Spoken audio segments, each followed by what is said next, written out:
Thank you, John.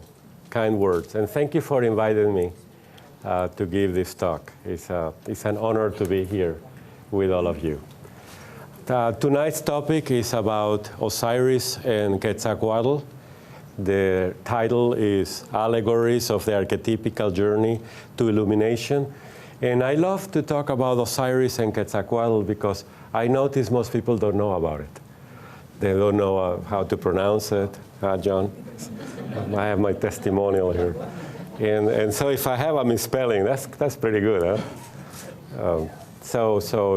But the real reason why I love to talk about this is to show that by studying comparatively ancient cultures with modern cultures and religions and comparatively mythologies and traditions, we get the idea that the essence of all of them is the same.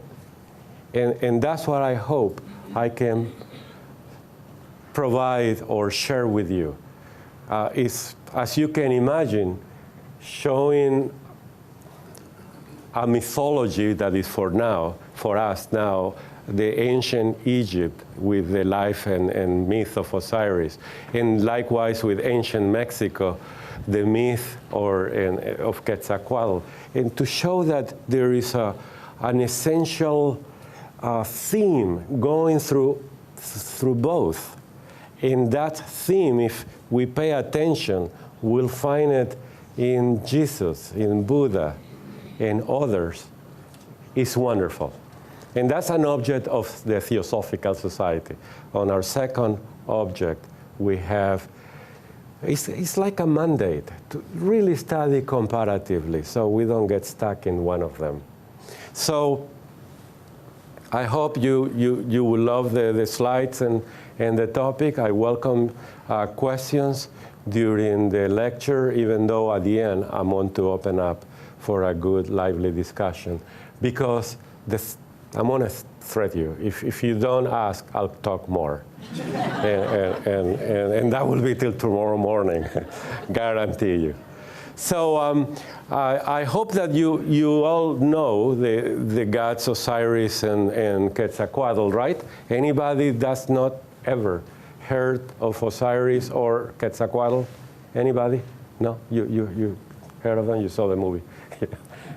Okay, very little, but it's good. About Quetzalcoatl, my textbook that I love is Burning Water, if anybody wants to research more.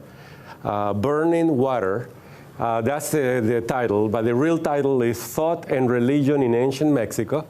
The original is written in Spanish by Loret Sejourné, and it's a wonderful book, wonderful. And this is like I recommend for any who would like to study Quetzalcoatl to take this and use it as foundation to study more. Then you can buy more authors, and if you need more, let me know. And I study a lot of this stuff. You know, there's plenty material. But what is difficult to find is these comparative ideas, and that you can find in our theosophical literature, and that's what I plan to share. In the title of the talk, Allegories of the Archetypical Journey, and I have a pointer somewhere here, thank you. Allegories of the Archetypical Journey to Illumination. I want to start by sharing with you what I mean by this. And of course, we know that allegories is a tool to use to explain something by means of something else. That's very crudely said. I'm an engineer, so please bear with me. I'm not a PhD of English, but you use allegories when you want to show something, explain something, illustrate something by means of something else. So that's allegories. It's a kind of analogy, right?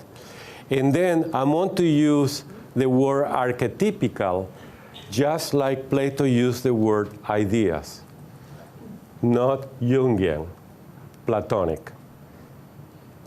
And Plato's name or the idea of, Platonic idea of archetypes and ideas or forms are these necessary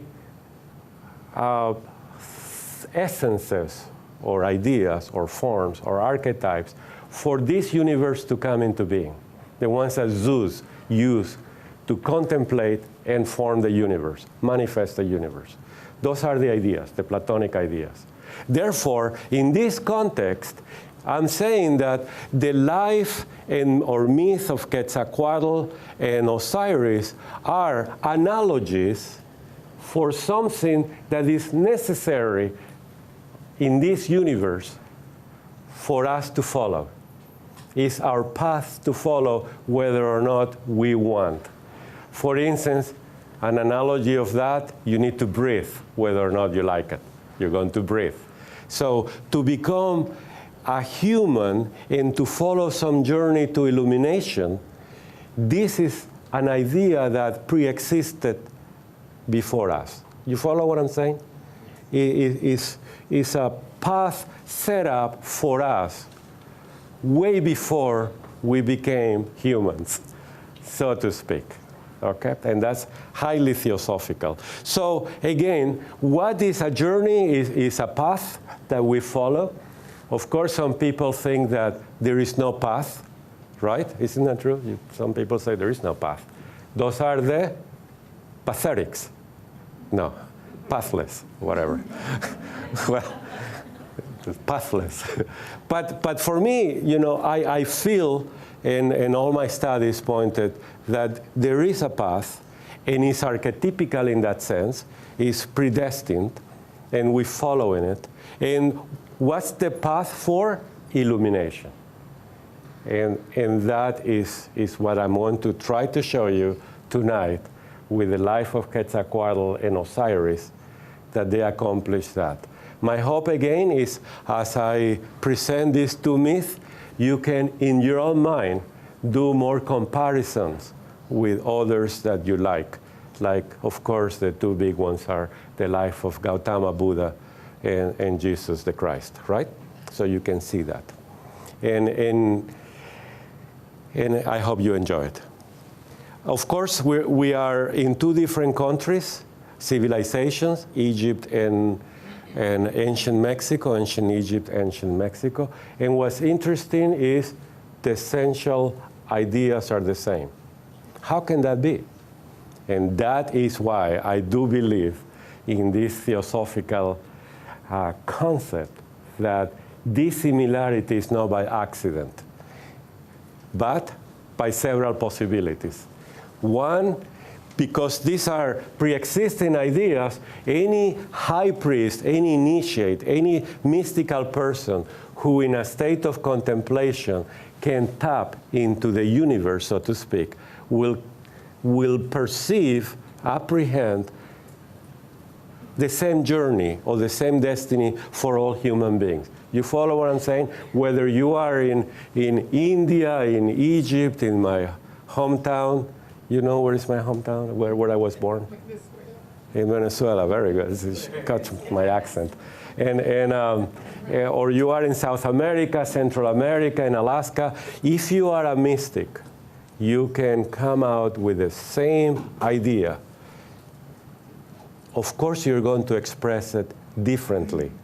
If you need an idea of elevation and you need a symbol of the bird, in Egypt, you're going to use the hawk, right? Like Horus, you know, it's hawk head god. If you need the same idea in ancient Mexico, you may use an eagle, a quetzal, right? Quetzal. You stuck, man. So you see that if you are in Peru, you might use a vulture, a condor, and so on. Yet it's the same idea. And that is what our soul, in this state of comprehension of the idea, has to see that elevation by the mean of the symbol of the bird is universal. You see what I'm saying? And therefore, they're all the same. I can say they're all analogous. So the other problem we have, I mean, that's one way. that these ideas are universal. Every mystic can tap to them and describe them in a likely manner. Another way that Blavatsky told us in her literature is there exists, and Blavatsky, if you don't know, was the founder or co-founder of the Theosophical Society back in 1875 in New York. She wrote that there exists in this world a fraternity of masters, of initiates in all the countries that share this knowledge. And in that sharing, in time, of course, produce the same archetypical journey, the same symbology adapted to every country, of course, throughout the history. So that's also very interesting, right? That we have a fraternity that has happened. And she wrote extensively about them. A third aspect of this that she said that why the similarities in all countries, in all civilizations, in all religions, is because the root of all these traditions are so old. They are lost in the mist of time, that she refers then to the Platonic myth of Atlantis as a civilization where the root of all these myths are, or came from, and religions too, and philosophies too. So she refers to the Atlanteans as a source for all this. And then she pointed something very interesting about the Atlanteans. Is we all know when they asked the Aztecs where they came from, and they always pointed to an island in the Atlantic Ocean, Atlanteans, right? And they call it how? Aztlan, remember? Aztlan. That's very close to Atlantis.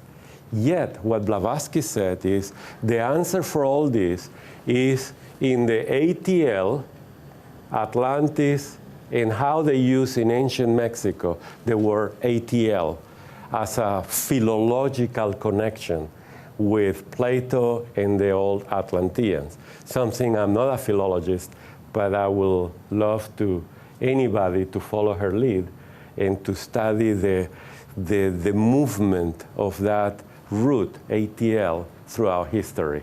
Something that my friends from Mexico may someday do that. To help us. So that's very interesting. Whether or not you believe that the human beings had different humanities before this one, and the one before ours were the Atlanteans, it doesn't matter, right? What's important is we do have an archetypical journey to illumination. So here we go. What I'm going to do is I'm going to give you the story of both, and as I speak about them, we're going to do some interpretation. If I had enough time, which means 4 more hours, yeah, 4 more hours, I would actually read the myth of each of them, and we will comment, right? You and me, right? Mostly me, of course. We will comment line by line. That would be perfect. Isn't that true? The myth of Osiris was given in Roman times by Plutarch. And if you want to study the myth of Osiris, which I encourage in its fullness, it's just wonderful. And we don't have physical time to do that, really. We don't. So I'm going to jump from events that I consider important, right? But they're all important. They're all a myth. It's a complete myth. And Plutarch was a Roman writer, very famous. And among his work, he wrote one little one, From Isis to Osiris. From Isis to Osiris. There we find the myth of Osiris. We don't have any Egyptian papyrus or in the pyramid text or coffin text or anywhere describing the fullness of the myth of Osiris. Isn't that sad? I concluded, knowing that the myth of Osiris was kept for the initiation. Well, that's my romantic conclusion. And then Plutarch later on in Roman times showed it to the world. In the case of Quetzalcoatl, we don't have too much. You know, the codices, the ancient Mexico writings were mostly 99.9999% burnt, right? You know that the Spaniards didn't have a sense of history. They have a sense of, we need something to burn. And let's burn books, okay. So they burn all their books, all the codices. And few of them survive that they were found several centuries later. Oh, wonderfully. And they are beautiful. And there is where these illustrations come from. There are very, very few survivals. 5, 6. And they burn them for hours and hours. I think, exaggerating, people say for a week, but at least hours and hours burning them. Imagine what would have if we knew that. Of course, the same is the Library of Alexandria, right? It was burned several times. You know, we have lost a lot.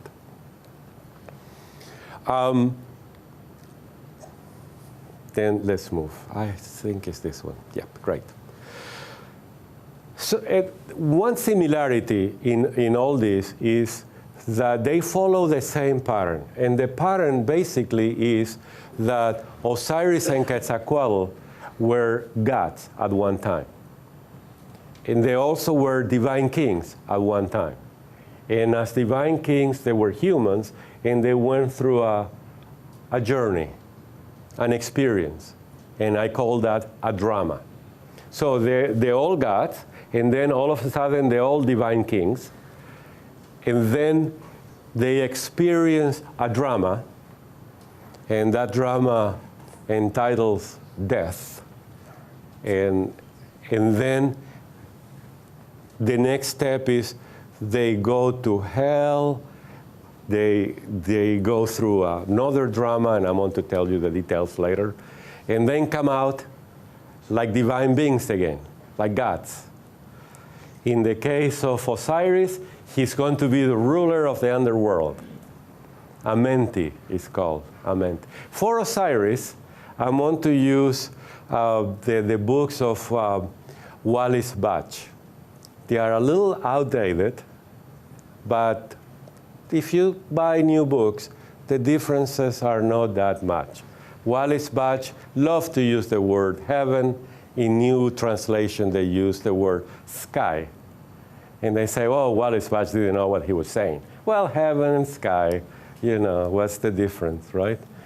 So it's things like that, you know, it's not that much. So I recommend you to study Wallis Budge, buy some of his books, and he's wonderful. And that's, again, your foundation for other studies.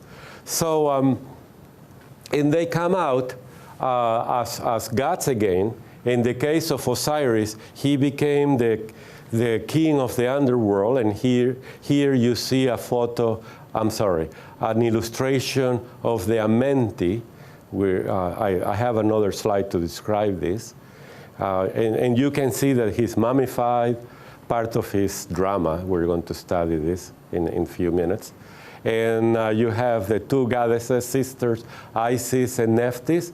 You can recognize them by their symbols on their head.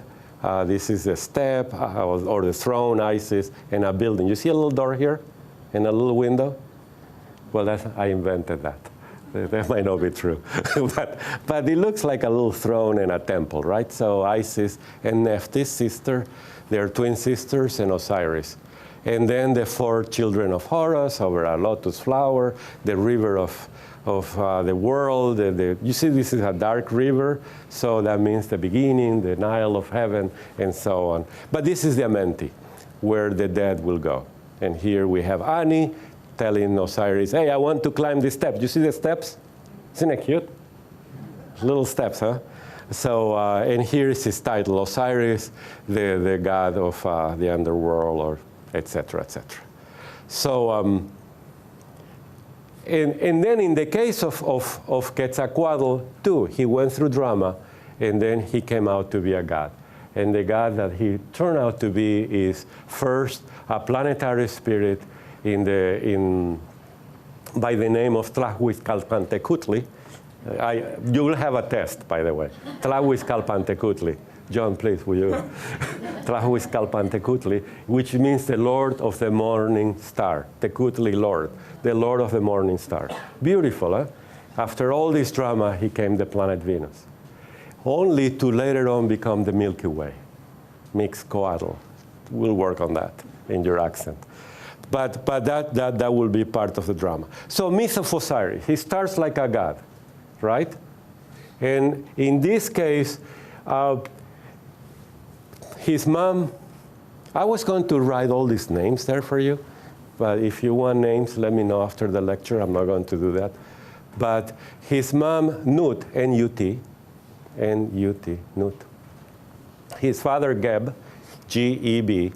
Geb is very interesting because in Egypt it's one of those few places or civilizations or religion where Mother Earth is actually Papa, Father Earth. Geb is the god of the earth. It's very interesting. You know, most of the time the Gaia thing didn't happen in Egypt. So it's interesting. Huh? Isn't that interesting? I found it interesting. Well, they made love. And of course, Nut as a goddess was very pretty, so I don't blame Geb. But his father was very upset. And then he told his grandfather, the father was Shu, the wind god, and he told Ra, oh, these kids made love, and she's pregnant. Oh, my God. You know, like nothing has changed, really. Imagine your little girl gets pregnant, you know. And oh my God, right? That's one time we believe in God. Oh my God. So Ra says, I have to do something about this. She can't have babies. So what he did is something very interesting. He says, Egypt at that time had 360 days in the calendar. So he cursed them and says, no, you can't have a baby in any of the days of the calendar. Oh, wow, what a mess. Right? The kids are not, and she had quintuples. Is that how you say it, quintuples? Quintuples. I had twins. It was a big mess. You know, a lot of work. So imagine 5. She had 5 babies in her belly. And she had no day to have them. So they took advice from other gods, and it's a whole story, very big. But in the end, one god says, I'm going to do magic here, and open the calendar time and stretch it and create 5 more days, one for every kid. Isn't that beautiful? Says, oh, you're going to have 365 days. Now you can tell your kids, this is how we have 365 days, right? So, so those days are very special in ancient Egypt. For some people, they were very negative and superstitious. For others, very propitious and good omen. But imagine, this is a beautiful, I just love that story. What do you think it means? Open time and added 5 days. What do you think it means? Occultistly, mystically, religiously, as an archetypical idea, it means something very special. Let's leave it to the end. But this is what happened. And 5 kids were born, 1 in each day. First came out beautifully Osiris, right? And then Isis. And then Horus. Horus, the old elder, not the child of Isis and Osiris. So there was another god called Horus. And then came Nephthys. And you had Nephthys right here. You see that? That's Nephthys. So Isis and Nephthys. By now you know, right? I already told you. I know you have photographic memory. And then came Set. This is Set. 5 kids. What happened was Osiris and Isis were so in love that they claim, and this is the story, that in the belly of her mom, they fell in love and they made love. So that's the story. It's a myth, right? Blavatsky in Isis Unveiled says, what people invent to tell occult teachings. The truth is, this is a teaching that only means that the positive is attracted by the negative. That's all what it means. It doesn't mean that a brother and a sister, made love. It only means that the positive is attracted to the negative. If you want to explore more, and you have the Mahatma letters, look at letter 13 in the old editions, letter 13, where the master explains beautifully in one of the questions, I think question number 2, the idea that the positive follows the negative. And when it does that, creates all the forces of nature and everything else. Later on, of course, Blavatsky will call it Fohat. But again, that only means that anthropomorphically, it was depicted, illustrated like that. Okay? So we cool. So there's no sin here, so to speak. So as time went by, another story came out, and this is the story of Osiris as a divine king. Blavatsky tells us that these stories of divine kings are during the time of Atlantis. Just in case you want to relay that in time. When Atlantis time happened, Plato told us that the last island, Poseidonis, sank. Remember in which year? How many years ago? 8,000? 1,000? Yeah. 11,000? More? This is like an auction. Who give more? Okay, so 12,000. Yes, sold.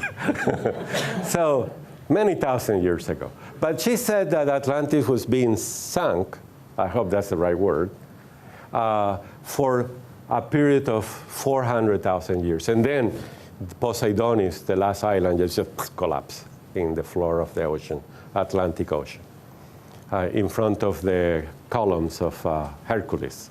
That's how the pillars. You been there in the pillars of Hercules? Between Portugal and Gibraltar, well, anyhow. Yes, beyond that. And the Canary Islands are part of that, Atlanteans. So, but now it's so old that the ocean has covered that with many, maybe a mile or two of dirt. Hard to find, but it's right there. I'm saying this to encourage you to go there and dive and find something Atlantean, really Atlantean. Since I was a kid, I wanted to find something real Atlantean. But here we go. So the second story goes that now,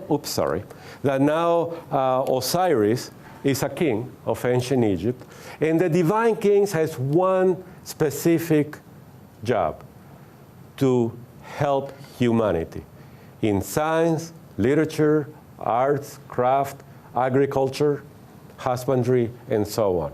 That's what they do. And you will see that Quetzalcoatl did exactly the same. And then, being a king, and his wife was Isis, he made wonders in ancient Egypt. And when he finished with Egypt, he traveled all over the world doing the same thing. And here's the universal myth, right? That you will find in every country this happening in the same way. And Set, and here is Set. By the way, what type of animal is Set? Can you tell? I hear jackal. What else? Like a, how to say in English? Oh, sorry, Oh, anteater. You say it looks like an anteater. So we have jackal, we have anteater. Any other ideas? Jackal is Anubis. Well, you only have one chance. No. And interesting, right? That's his face. And usually he's considered the bad guy here because he plotted against his brother. And he couldn't do it. He wanted a coup, and Isis always caught him. And he just couldn't do it. And then one day he decided, oh, I got a good way to do this. So he did. He waited that he came back from a trip, and he built a beautiful coffin, right? Wooden chest, feed it to his dimensions, right? And during a banquet, he laid out beautiful wood, precious wood, and so on, and said the words, "He who fits perfectly there is yours." What does it mean? What does it mean? For a divine king to fit perfectly in a coffin is to trap the soul in a physical body. You see that? It's the entrapment of capturing the soul. And it's a journey we all have to do. Let's trace this back. It's an archetypical journey that we all have to do. We already went through this. We went through the stage where our divine monad, the divine soul within us, the pilgrim in time and space, already found a coffin, a body that fits perfectly for us. We also go through it every time that we mold ourselves, we frame ourselves to little ideas and little concepts and so on. So it has many meanings at many levels. So the result is Set and his companions jump, nail it, and to the water. And there he went and he died. Isis in distress found him, and then Set found him, got him again, and I'm not going to go through the whole story, but in general there is a drama of Isis and Osiris and Set, and Set got his body again after Isis found it and cut in several stories differ here, 7 pieces, 14 pieces, 42 pieces, 28. It usually is a combination of 7. I like 42 because it's a sacred geography of ancient Egypt. There were 42 nomes or states or counties. But, and there are 42 lipikas or judges of the dead. So I like the 42 version. And then he cut him in pieces, and there is a lot to it, of course. Isis found him, again, all the pieces, and mummified him. You see that? That's why he's looked like mummified.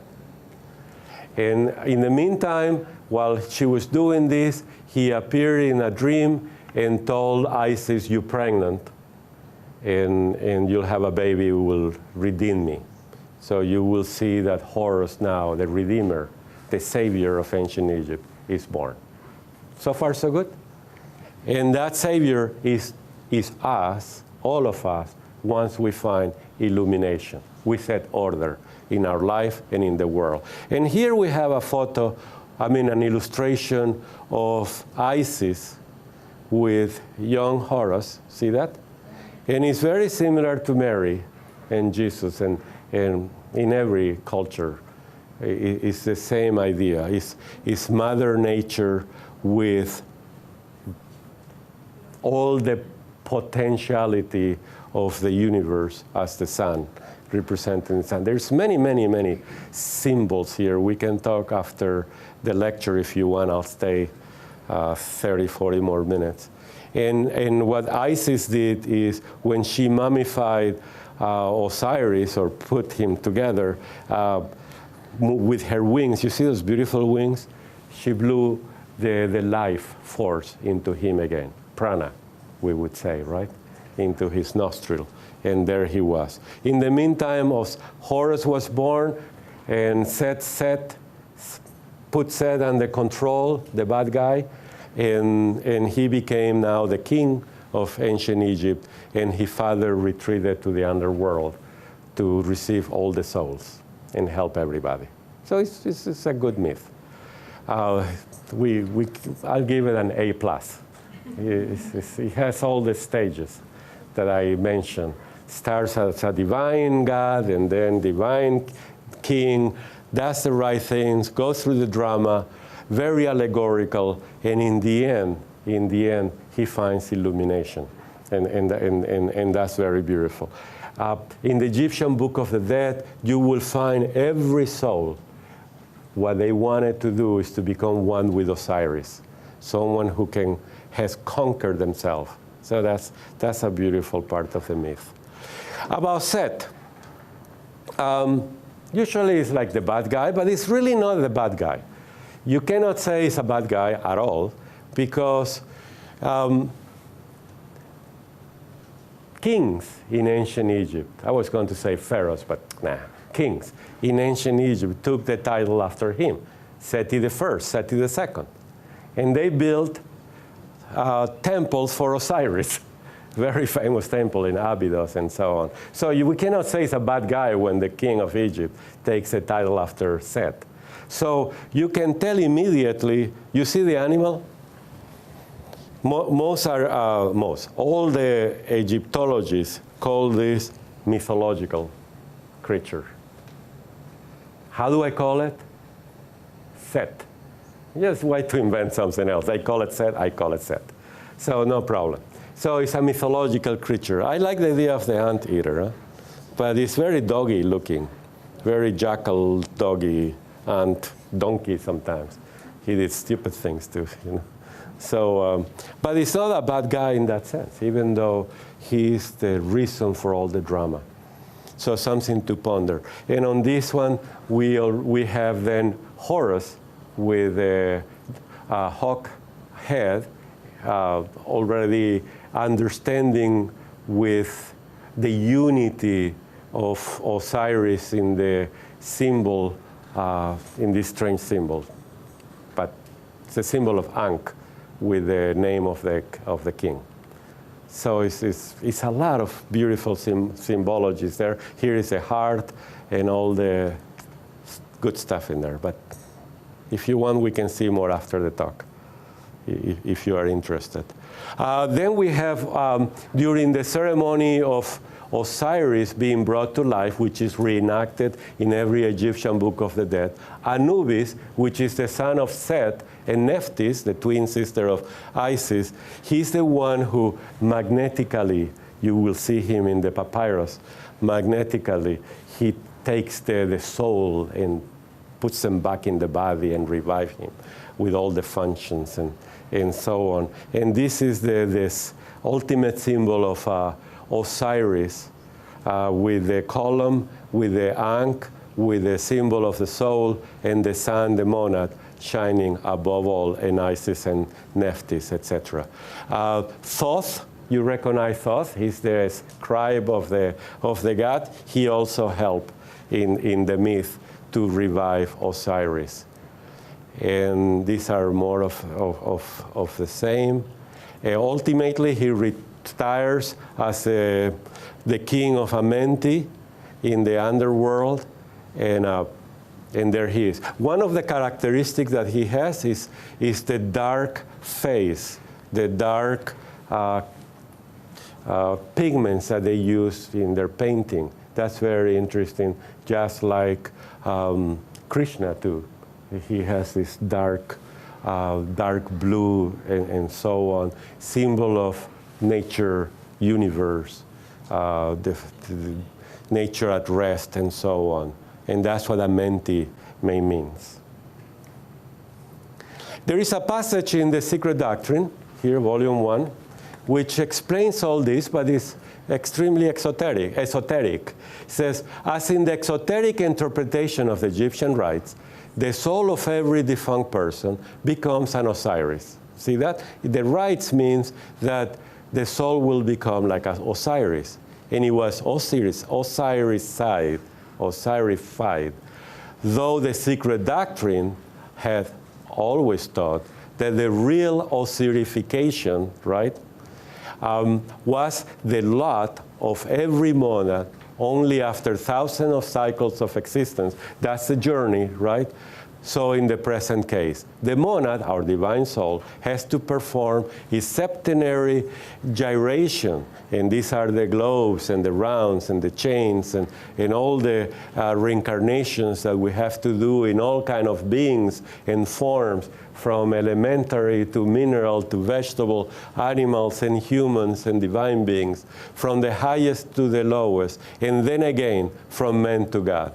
At the threshold of paranirvana, he reassumes his primeval essence and becomes the absolute once more. So this is a journey that she talks, and this is the archetypical journey. The idea that I'm trying to tell us is that this journey is something to be studied and to take seriously, and it was a full religion at one time for thousands of years. This was their, wow, I want to do that. I want to become one with Osiris. So if it's true that we were all Egyptian at one time in this world of reincarnating cycles, right? This should be very close to us. This is another papyrus where is the weighing of the soul, remember? That's very famous with the 42 scribes. These are what we call the Lipika. And here is Osiris on the throne with the scale. We're not going to describe all this, but this is in the end what he does. He welcomes every soul and presides over the judgment. And there is a beautiful symbology there of the last judgment. You also have that in the Apocalypse or Revelation. And now we are in Mexico, Quetzalcoatl. Quetzalcoatl is made of two words. Quetzal is the bird, beautiful bird. If you haven't seen a quetzal, please do. I only saw, bless you, I only saw it once in one of my trips to Mexico, and when I saw it, I did the wow. Wow, I couldn't believe it. Before that, I saw it in books, pictures of a quetzal, but have you seen a quetzal flying? It's just majestic. Please, please, watch videos in YouTube about the quetzal if you can see one. The idea of Quetzalcoatl is the same as in ancient Egypt. He was a god. He was a divine king and went through a drama, fought in hell, and there's a little twist from Osiris about that. He actually did the fight himself, and then when he came out, he became the planet Venus, like I told you. Quetzalcoatl as an image is very old. This is an Olmec image. The Olmecs are very, very old culture, bless you again, very old culture. And the root of Olmecs, in my opinion, and because I read this and I like it, is traced to Atlantis. So if you want to study a very old culture that are touching Atlantis, Olmec can be. Olmec can be. It's an allergy to the Olmecs. No. And these are some, when you go to the Olmec territory, Villahermosa and so on, like I did, please take a look and take photos and analyze them with all of them. His symbol is the cross. Quetzalcoatl cross is very famous. You see it here? In a shield. He's sacrificing the heart. A bird is nurturing itself from a flower. It's very, very symbolical, isn't that true?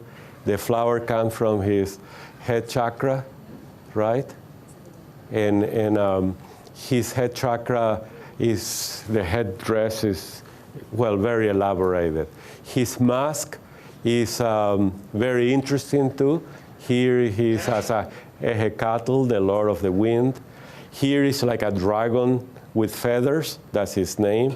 Coatl is snake, a plumed snake or a feathered snake, and that's part of the symbology. What do you think Quetzalcoatl means? Feathered snake, a snake with feathers, a snake that can fly. It's very mystical, isn't that true? If I would like to depict myself, that would be a good thing to do. I'm a snake walking on the ground, but I have spiritual wings to contemplate great ideas, or at least the possibility. And that's what the myth will explain. We also find Quetzalcoatl as a god in the Aztec calendar. He's right here. You recognize him, I know. And this is as a god. And as a god, he had a problem. He found that the planet Earth was empty. So he goes to the sun god, and Tonatiuh, and here is the fifth sun in the middle, and he says, sun god, I have a problem. The planet is empty. What do I do? And he says, well, you know what to do. Come on, think. You go 4 times around all of them, all the gods, 4 times around, and then you come down and bring the souls with you. Come on, didn't you study the secret doctrine? It's all in Blavatsky's book. Don't ask me that. So he said that, go around this 4 times and bring the souls. So we haven't learned the lesson, so we got the book, and we need to study. Please study the book. So that's as a god. So here we have a part of that story is the 4 humanities prior to the 5th, and we have Ocelotl and Ehecatl and Tlaloc, you know that, Chalchutlique. These are the regions, the divine beings ruling the previous humanities. And then Tonatiuh, Olin Tonatiuh, the next god who is going to rule the next humanity, which we are in it now. The problem that they had in Aztec times is this god, when this rock has the pigments, he was blonde. And when they saw Herman Cortez and the Spaniards, they got very confused, very confused. And they say, wow, the avatar has come, the savior has come. And that was a big problem. You see that blonde here? A big mess, huh? And the civilization immediately was destroyed. Cortez, the only thing he saw is gold. That's dollar signs. I mean, peso sign, peseta signs, whatever it was at that time. And that's all he wanted. So the civilization was destroyed. One of the other symbols, and I'm not going to describe all these, are the 2 Tezcatlipoca. And these are the 2, the red and the black. And these are the 2 serpents, or the 2 dragons in charge of creation. This we have in the secret doctrine. We have the demiurge in the shape of the divine dragon of wisdom. We covered that today a little bit. The divine dragon of wisdom is the demiurge in charge of constructing, manifesting the universe. Well, in this case, they did the right thing. They have both. The other we don't find in the secret doctrine. Why? Purposely, Blavatsky did not write the stanzas of Xian, and these are for the students of Theosophy, the stanzas of Xian pertaining to going into rest. Only the manifesting stanzas. You see that? If you want to study the stanzas of going into pralaya, rest, this universe, bad luck. You don't have one. I told you already. Don't ask me. But there is another book that we have them. Apocalypse, the Revelation, Book of Revelation, right? But notice that in that book, the dragon is really a terrible dragon, but it's the same dragon. Now he's destroying the universe. If you want to see the opposite, go to the book of Revelation and see what that divine dragon of wisdom does.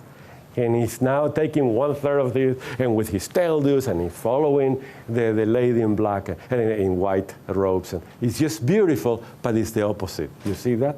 It's the swastika in the opposite direction. It's the opposite divine dragon of wisdom. All this we can see in this by studying Theosophy. Quetzalcoatl's mother was a beautiful woman. We agree? Symbolically speaking, right? It's only symbols. Coatlique. A beautiful woman. Remember, Coatl means snake, so Coatlique is the lady of the skirt of snakes. And she's the Mother Earth also, as a goddess. And the story goes that she was, one of the stories, she's cleaning a temple of the ancient god Huehueteotl. And Hue means old, the old of the oldest god. Teotl, interesting, like in Latin, means God, divine. Teotl, Teo, like Teotihuacan, right? The place of the gods.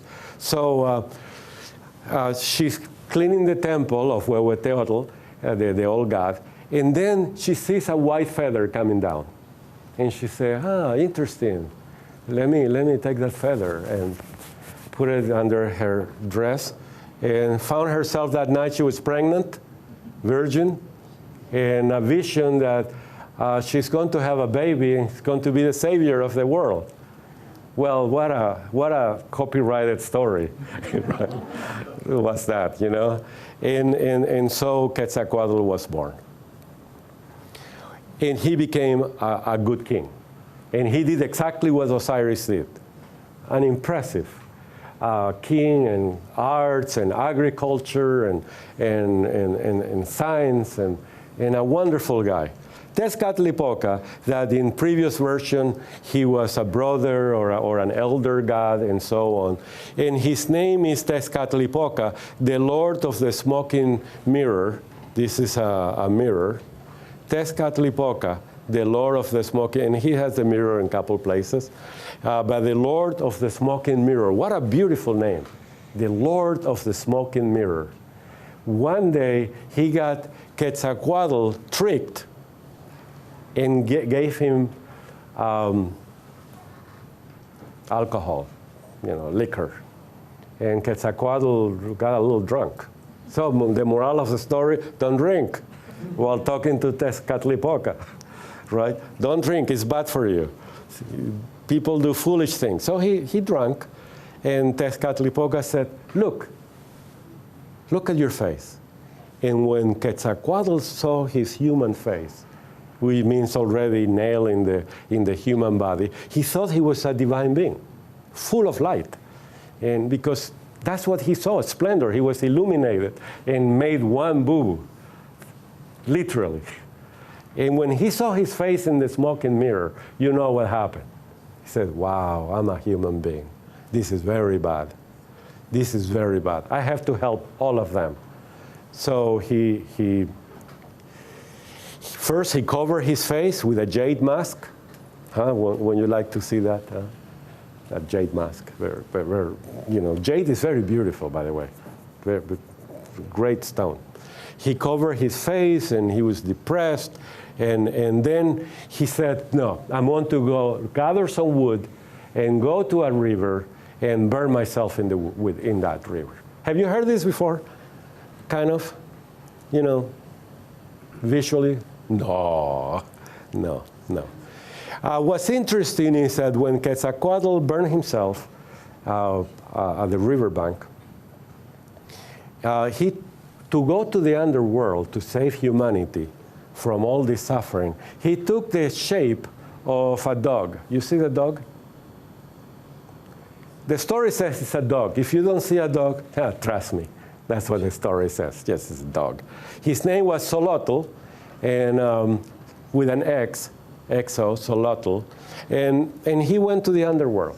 For 4 days he walked to the underworld, and he met the king of the underworld, like Hades, right? The king of hell. And it's Mictlantecutli. Tecutli means Lord of hell, or underworld. And Mictlantecutli said, Quetzalcoatl, what are you doing here? And he says, well, I want to gather all these bones, because he had a big sack and gathering all the bones. He says, I want to save them. He says, no, they belong here. So they had a little fight, and I think I have a photo of the fight. Well, this is Xolotl. Interesting. When Xolotl went to those 4 days of journey, this is the shape that he used. Isn't that interesting that his eyes were shut in going to hell? Where have we seen something like that in mythology?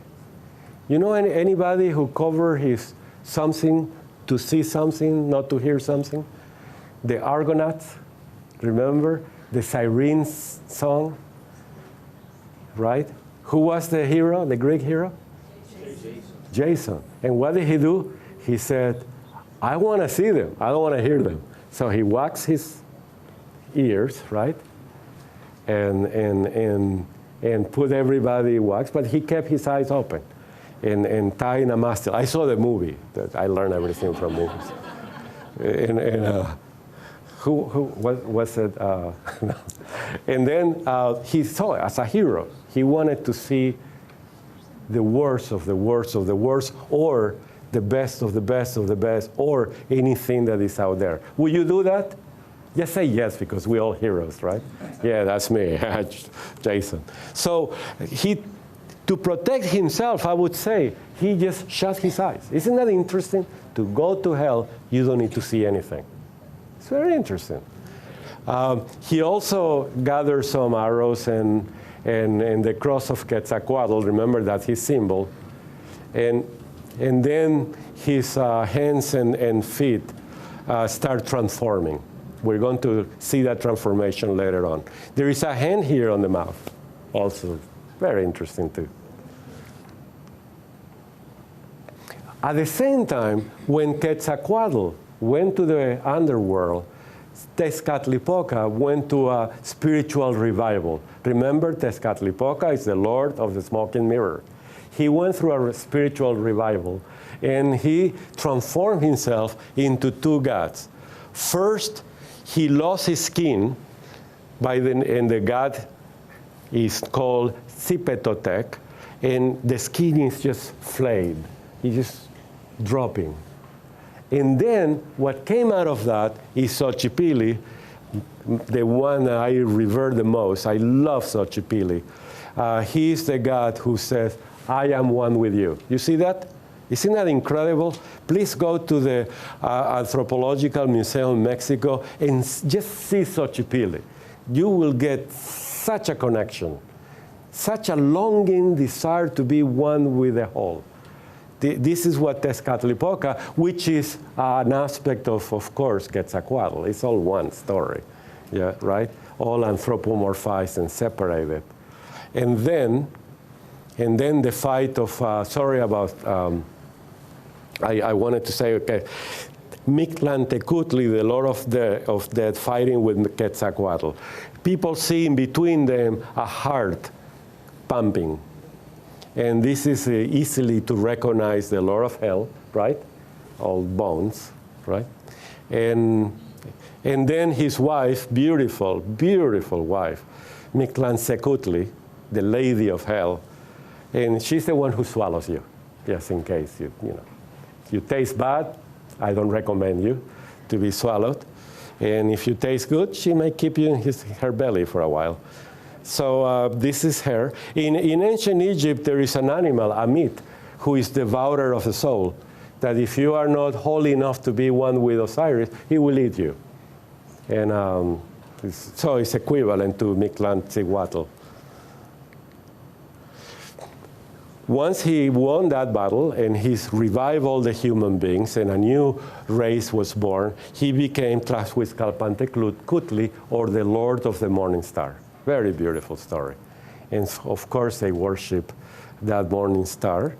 And then, as a morning star and as a Milky Way, is represented like this. Interesting is that the red line means sacrifice. They will take an obsidian knife and they will cut the warriors, right, in initiation. They will cut their skin.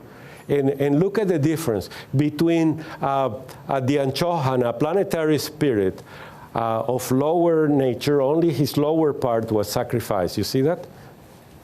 In the Milky Way, that represents probably the whole universe for them, everything is the physical body meant nothing. And of course, the knights of the jaguars and the eagles, probably they all did that. Please visit Teotihuacan, where this is one of the holy places of the Toltecs, where this story was given.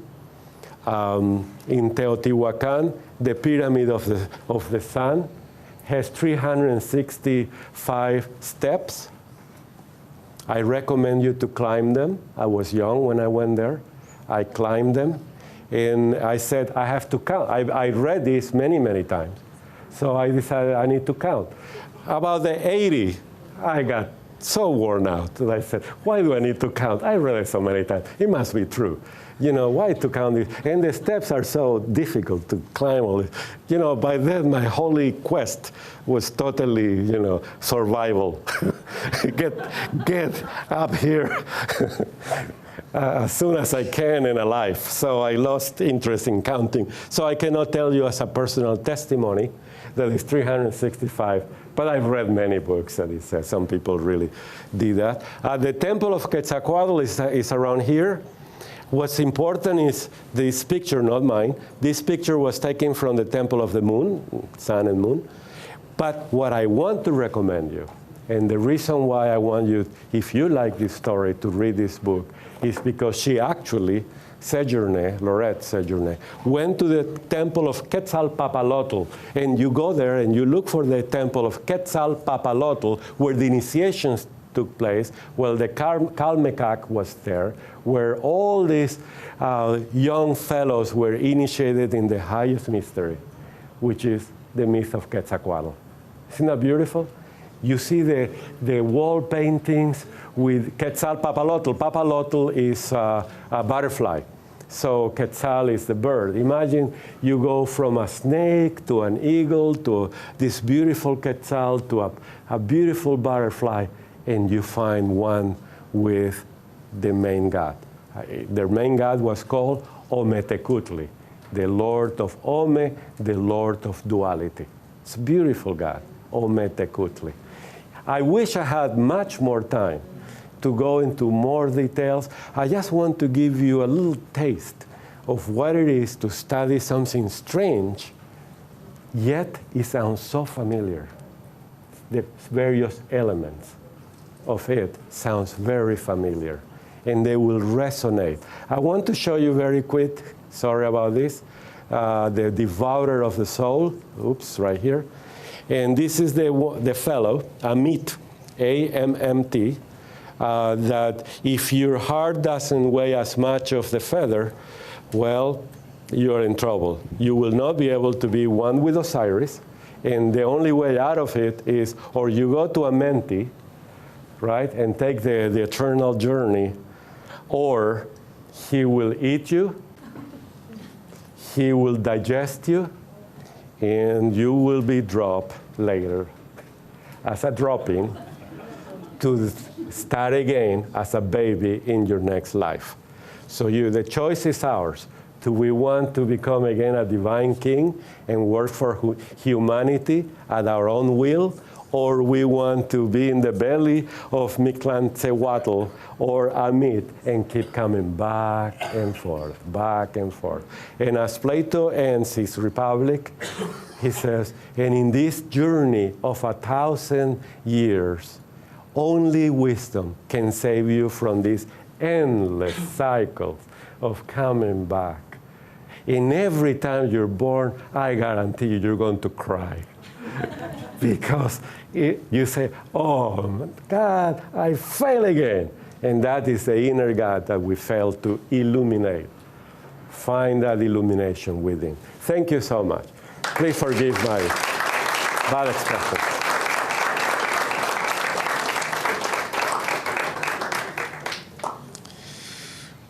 Well, thank you very much, Martin. And Martin has agreed to take some questions after the talk. So, if not, I keep talking. There's a lot here. Yes, you'd better ask questions. Yeah. He may just keep going. All I ask of you is that if you want to ask a question, please raise your hand and I'll bring you the microphone so that we can record. You have one in the back, Ricardo. Okay. Here's the first question. I'm seeing as well maybe some connection with the Trinity of Osiris and Isis and Horus and the Christian tradition, just the Father, the Son, and the Holy Ghost. Maybe even if you come more to the idea that Isis have a conception which was not a physical one, because Osiris was already resurrected in a spiritual way. Right. And she make a falcon figure or something like that coming to the heaven. So maybe you can explore for us some kind of connection between those trinities. That's very good. It's a wonderful point. Thank you so much. It's a wonderful point. I hope you got it. And it's the eternal question. What do they mean symbolically? We know these are symbols. And what's interesting is that this Trinity goes all the way in every pantheon or every cosmogenesis or theogenesis in every culture. This Trinity moves up. For instance, Isis and Osiris are symbolized in the next level by other gods and other gods, all the way to Atum. And if you like names, you like names? I know you do. I know you do. In the ancient Egypt, the highest god is called Atum, and remember, I'm following the names of Wallace Batch. And Atum has a wife, and also has a trinity, like in India, Brahma, Vishnu, and Shiva. And on this part we have Ta, and if you remember Ta, he just looks like Osiris. He's mummified, he's bald, dark, and he has a staff in the center. And his wife is the beautiful Sekhmet, lioness goddess. You remember? Anybody who's been in Louvre and in Egypt, a lioness head goddess, that's his wife. And the lioness has fire in her eyes. Oh, it's incredible. The sun is Nefertun. Nefertun is the holiest of gods, because Nefertun is the avatar for them. He's represented in over a lotus flower. So what I'm saying is that as you go in these various levels of planes of nature, all the way to the highest, you will find an analogy in all of them with this Trinity, which means in every plane, well, this is one interpretation, which means that in every plane of nature, this Trinity of forces are at play. And the Trinity of forces are at play everywhere under the same symbology. The easiest way to see that is in alchemy, when you have, the sun and the moon and what they work on. And the sun and the moon are everywhere. And so here. So Ta, Sekhmet, and Nefertun, Osiris, Isis, and Horus represent the eternal cycle of the first polarity, right? Male and female, spirit and matter, God, the divine beings and the ideas, primordial matter, right? That's the virgin matter, virgin mother, right? And what comes out of it is the Savior in one level or the universe in another, depending on if you're talking about the human being or the cosmogenesis. Could be the cosmos itself, that means Nefertun or Horus, or again, these symbols repeat themselves. The same, I think, is in our culture here in Christianity, in that area, that you have the Father, God the Father, the Virgin Mary, and then Jesus the Christ, who will be the Savior, yet he also represents the cosmos, right? As sometimes he has the whole globe with him, or the Virgin Mary has the world with him. So what the Mahatma letter says in that famous letter 13 is that these representations are always that the positive follows the negative, like a snake biting its tail. The result is always a child that represents the next stage, whether it's an avatar or the cosmos of finding ourselves or illumination and so on. It represents the same at all levels. So that's one level. There are many more, and of course, there are the theological ones that are there too. So more or less. But you will find them everywhere. And it's very interesting that in every culture, this Trinity is there, and it's so beautiful to see that similarity. Any more questions? Any more? Yeah. One more question over here. You show us some picture, but you don't explain anything about the picture. It's the picture where there's, I suppose it's Osiris in the center. In the left side is... this one? No. This. Please. That one or this one? The left. The one on the left? You like to explain more about this? This is very important this picture. This is the question. This one or this one? No, the another. This one. Left. Left, yeah. Okay, so in the fight of Set and Horus,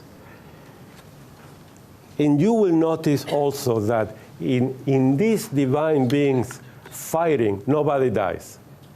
That's one of the rules. Nobody dies. Even in the apocalypse, there is so many problems. Nobody dies. Only humans die. But gods don't die. So it's not like Horus is going to kill Set. We need to find a balance, right? We need to find harmony.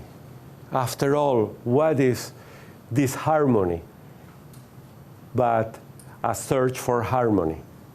And this is what's happening here. At the very end, Set and Horus becomes energies, one side and another side of the two energies that are always at work, and they work in the middle path, which he represents. This is a king, of course, but he represents Osiris. Remember, everybody wants to become Osiris. So in this trinity of forces, we will see those trinity of forces that are eternal. The best description are in India, where you have, or Blavatsky in the symbology part of the secret doctrine, when she says there is a trinity in chaos, theos, and in cosmos. In cosmos, in India, we will find the three gunas, the three energies, in the physical world. In the theos world, in the world of divine beings, you will have Brahma, Shiva, and Vishnu, the creator, the preserver, and the destroyer. We need that. Even in our life, right? We need that triplicity for that. And then in heaven, so to speak, in the spiritual world, we have the highest trinity, like Satchitananda, for instance. These are the quality of oneness, the quality of the light, of shining, Satchitananda. How else can you describe this trinity? Plato, of course, called it like beauty, justice, and good, something like that. It's these trinities that are virtuous quality of the highest spirituality. And that's what they represent. They represent that triplicity everywhere, now in harmony. Now in harmony. Yes. We have one more question. Yes, of course. Yes, I found it interesting that Seth is very much misunderstood, especially by beginners. And it reminds me of that passage when Ra is going through his night journey. Mm-hmm. It is Seth standing at the front of the boat with the harpoon, defending Ra. Oh, that's interesting. Yes, and so likewise, Satan in the book of Job is actually more like a divine prosecutor. Isn't that true? And he's working for God in testing, Job. Right. And so both of those figures are misunderstood, but with a little more comparative analysis, we see their positive aspect. Like, after all, he's holding the Ankh in his hand. Isn't that true?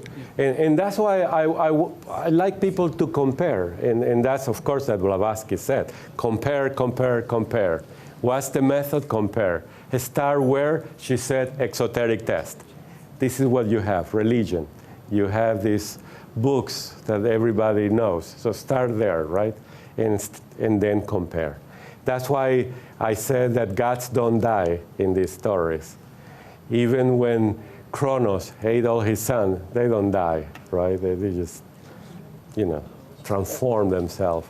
In the Book of the Dead, nobody dies. Only the souls get eaten and reincarnated and so on. So Set doesn't die. In the book of Apocalypse or Revelation, nobody dies. They don't kill the dragon, things like that. These are divine energies. Can be destructive, but yet divine energies. Anybody else? I know that if we sit down, we can talk forever. These are very beautiful. And of course, we didn't talk about every symbol, and I don't know them all, But there is so much beauty. Osiris with his two symbols of the flail and the whip and the scepter of the hook of the shepherd, a symbol of power, and his crowns, and the four children of Horus in front of him, what they represent over a lotus flower. Osiris is so beautiful. His symbols are incredible. So Isis holding, look where Isis standing, where Osiris, everything has a meaning in this. And it's all in the secret doctrine. That's what's beautiful. Secret doctrine, for those who don't know, is one of the theosophical texts that we study in the secret doctrine. Horus had 4 sons that are in front of Osiris on a lotus flower. Blavatsky tells us that they are like the 4 Kumaras. The 4 corners of the world is in stanza 5 of the secret doctrine, and they protect the universe, the 4 corners. They are, it goes on forever. I want to tell you everything I know about this, but it's so beautiful. It's just wonderful.